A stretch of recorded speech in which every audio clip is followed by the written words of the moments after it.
there are certain kinds of music I love and kinds I hate. I totally dig on 80s pop and rock, pop punk, new wave, Irish drinking songs, third wave ska, movie scores, or at least soundtracks by specific composers, things like that. But if you force me to experience rap, country, or opera, I may be forced to cause you nearly obscene amounts of pain. I have similar taste in food. Totally dig on most Asian food, for example, but don't ever serve me anything that incorporates mayonnaise. Ugh. I could go on about things like movies, books, the various subgenres of science fiction, and so on. Some I love, some I hate. And everybody has their own tastes that are almost certainly not the same as mine. There'll probably be some overlap, but we all have our own unique set of preferences in our heads. Similarly, we have our own taste in behavior.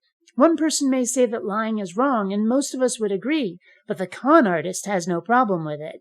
There are a lot of people who think homosexuality is just plain abhorrent, while others think it's no big deal, if not perfectly lovely. And what we consider all right is fluid. Slavery. There are definitely times in history when this was just A-OK, though I'm sure the slaves themselves had a bit of a problem with it. Now we find it wretched, atrocious. Our taste and behavior can change.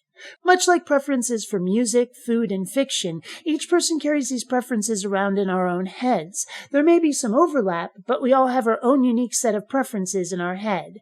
And what do we call the distinction between right and wrong? Morality. Morality is nothing more than a taste in behavior, a preference for how people act.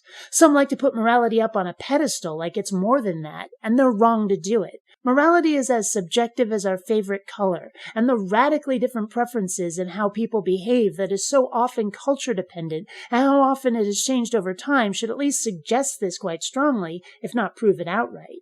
But there are those who would have us believe that morality is built into the universe, or handed down to us by a higher being of one sort or another, never mind that these higher beings would just be telling us their own preferences in how we should behave. It would seem that this stems from a need for the comfort of certainty. A world of subjective, fluid morality is certainly more scary than one of objective, inarguable morals. But that need for assurance cannot dictate reality, and nobody has ever been able to show a source of morals that did not boil down to perspective and preference. Ever. So when someone tries to argue for objective morality, they're either going to play word games with what objective means in a moral context, or they're just trying as hard as they can to prove the world they want is the world that is.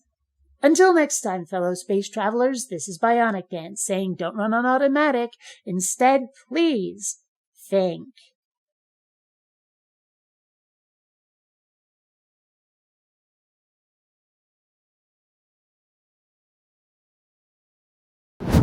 If you don't like what I'm saying, there's a good chance you're the reason I'm saying it.